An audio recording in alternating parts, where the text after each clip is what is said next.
Hello friends, मैं कुमकुम कुरश्रेष्ठ आप सबका अपने चैनल चिल्ड्रंस कॉर्नर में वेलकम करती हूँ। आज आपको सुनकर ताज्जुब होगा कि मैं आज अपने प्रिय बच्चों के लिए कोई मैसेज नहीं लेकर आई हूँ, मैं उनके पेरेंट्स के लिए मैसेज लेकर आई हूँ। मैं आप लोगों के संग अपना 3-4 दिन पहले का एक्सपीरियंस शेयर करना चाहती हूँ, जो कि लॉकडाउन के बाद से शुरू हुई है ये कहानी। मैं ट्यूशन पढ़ाकर लौट रही थी, जैसा कि आप लोगों को मालूम है मैं होम ट्यूशन्स लेती हूँ। ट्यूशन्स पढ़ा के लौट रही थी तो मैंने देखा, कई दिन से मैं देख रही थी कि सब्जी वाले, आम वाले, फल वाले बिना मास्क और बिना सैनिटाइज़र और बिना ग्लव्स के घूम रहे हैं। 2 दिन मैंने तो इस चीज़ को देखा, लेकिन मुझे ये चीज़ देखने में बिल्कुल नहीं अच्छी लगी। फिर मैंने हिम्मत जुटाकर एक आम वाले भैया के पास खड़ी हुई और उनसे पूछा, उनका जो मास्क था वो उनके कवर ना हो करके, नोज़ तक कवर ना होकर यहाँ चिन पर लटक रहा था। मैंने दूर से खड़े होकर पूछा, भैया आम क्या भाव है? उन्होंने मुझे बता दिया।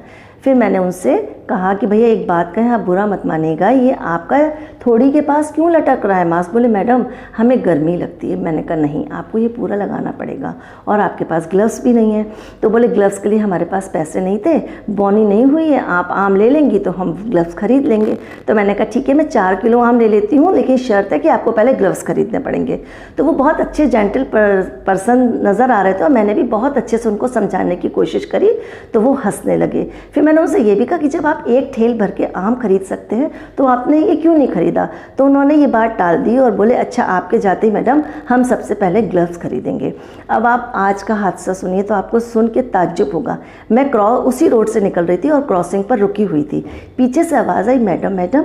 मैंने कहा मुझे यहाँ पे आवाज़ देने वाला कौन है? मुड़ के देखा तो वही आम वाला भैया खड़ा हुआ था। मैं उसके पास गई, बोले मैडम उस दिन की बात मुझे आपकी इतनी अच्छी लगी, मैंने दोपहर में ही जाके ग्लव्स पहन लिए और मैं उसी को यूज़ कर रहा हूँ। अब आज थोड़ा सा मैं उनकी ये वाली बात को सुनकर मेरे को एक मोटिवेशन मिला कि चलो मेरे जो समझाने का तरीका है उनको समझ में आया और उनका भला हुआ। उन्होंने 2-4 लोगों को बता रहे थे कि मैंने और भी ये वाली बात समझाई है। फिर मेरा मोटिवेशन आगे बढ़ा। मैंने देखा एक बहुत बुज़ुर्ग बाबा नीम के पेड़ के नीचे बैठे थे, एक ठेल था उसमें बहुत सारे नींबू थे। मैं उनके पास गई, मैंने कहा बाबा नींबू क्या भाव है? तो उन्होंने बता दिया। मेरी उनकी बात हुई, मैं दूर खड़े होकर के उनसे बात कर रही थी। फिर जब मैंने नींबू ले लिए उसके बाद मैंने कहा बाबा एक बात कहे, आप बुरा तो नहीं मानेंगे? बोले हाँ बहन जी कहिए। मैंने कहा आपके घर परिवार में कौन है? मेरा घर परिवार तो बहुत बड़ा है, मेरे बीबी, मेरी वाइफ भी है, मेरे बच्चे भी हैं और उनके बच्चे भी हैं। मैंने कहा आप ऐसे घूम रहे हैं बिना मास्क के, आपको नहीं मालूम है कि कितनी प्रॉब्लम आई हुई है? बोले बहन जी जब पुलिस का डंडा फटकता है तो ये उन्होंने अपना रुमाल नीचे से निकाल के बताया, ये मैं बांध लेता हूँ। मुझे हंसी आई, मैं हंसी, वो भी हंसे। मैंने कहा आपको पुलिस का डंडा दिख रहा है, पुलिस दिख रही है तो आप इसको लगा रहे हैं, आपको ऊपर वाले का डंडा समझ में नहीं आ रहा जो बिना आवाज़ के है? ऊपर वाला हमें दिखाई नहीं दे रहा है, वो बार बार इंडिकेट कर रहा है कि बार बार हमें इंगित कर रहा है कि अपने को संभालो, लेकिन आप उनकी बात नहीं समझ रहे हैं। बाबा प्लीज़ आप बुरा मत मानिए, इसको बांध लीजिए। उन्होंने मेरे को हाथ जोड़ के धन्यवाद दिया। बोले आज तक मैं इतने दिन से नींबू बेचने के लिए निकला हूँ, मुझे 8-10 दिन हो गए और मैं यही करता हूँ, मुझे आज तक किसी ने नहीं समझाया। आप लोग विश्वास मानिए, उनकी ये चीज़ देख करके मेरा जो आत्मविश्वास है वो और भी ज़्यादा जागृत हो गया। मैं काफ़ी आगे बढ़ी, मैंने 2 चौराहे भी क्रॉस करे। उसके बाद मैंने देखा एक सब्जी वाले भैया थे, बड़ा हंस के किसी से बात कर रहे थे। तो मैंने उनसे भी मजाक में कहा, मैंने कहा भैया एक बात सुनिए, मेरे को जब उनसे कुछ भी नहीं खरीदना था, लेकिन फिर भी मैंने उनसे बात करी। मैंने कहा भैया कोरोना जानते हैं क्या? बोले हाँ बहन जी बहुत अच्छे तरीके से जानता हूँ। तो मैंने कहा मुझे लगता है वो आपका कोई रिश्तेदार है। बोले क्या मतलब? तो मैंने कहा देखिए आप उसको बुला रहे हैं, आप उसका वेलकम कर रहे हैं, स्वागत कर रहे हैं, आपने तो अपने फेस को ढका ही नहीं है। तो वहाँ पे 2 फल वाले भैया खड़े थे, वो मुझे बहुत अच्छे से जानते थे। बोले बहन जी ये खुद भी मरेगा और अपने आप को भी मारेगा। मैंने कहा नहीं ऐसा मत कहिए, मैं उनको समझाती हूँ। फिर मैं उन ठेल वाले भैया के, सब्जी वाले भैया के ठेल के पास गई, दूर खड़े होकर मैंने उन्हें समझाया।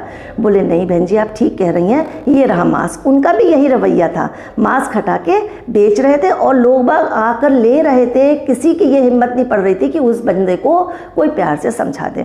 मेरे को आज 3 जो एक्सपीरियंस परसों से आज तक हुए हैं, तो मुझे लगता है कि अगर हम अपने समाज को, अपने देश को संभालना चाहते हैं, समझाना चाहते हैं, तो वो चीज़ हम बड़े प्यार से उनको समझा सकते हैं। प्यार की एक ऐसी भाषा है जो सबको समझ में आती है। तो मेरा भी आप लोगों से यही रिक्वेस्ट है कि आप भी अपने इस ज़िंदगी के कीमती वक्त में से, अगर हमारी ज़िंदगी के कीमती वक्त में से 10 मिनट या 15 मिनट खड़े होकर के हम सारे रूल एंड रेगुलेशंस फॉलो करके किसी को समझा रहे हैं और उसको ये बात समझ में आ रही है, तो सोचिए हम देश के लिए कितना बड़ा काम कर रहे हैं। ज़िंदगी अपने जीने के लिए नहीं होती है, दूसरों को समझाने के लिए भी होती है। बस यहीं पर मुझे उम्मीद है कि मेरी बात आप लोगों को समझ में आएगी। और कल घर से निकलने से पहले, और स्कूटर वाले तो ज़रूर, क्योंकि गाड़ी वालों को तो एक ये प्रॉब्लम होती है कि गाड़ी कहाँ पार्क करें, क्या करें, लेकिन ये कोई प्रॉब्लम नहीं है। अगर आपके अंदर मन में जज्बा है कि नहीं हमें 4 लोगों को समझाना है, तो आपकी कितनी भी बड़ी गाड़ी है आप उसको पार्क कर सकते हैं। लेकिन स्कूटर वाले लोगों से तो मेरी रिक्वेस्ट खास है कि आप खड़ा करिए, जाइए और उनको समझाइए। बस यहीं पर इतनी बात मैं आप लोगों से कहना चाहती थी, इसीलिए आपको मैसेज देने के लिए बच्चों की जगह आज आप लोगों के सामने आई हूँ। Thank you very much.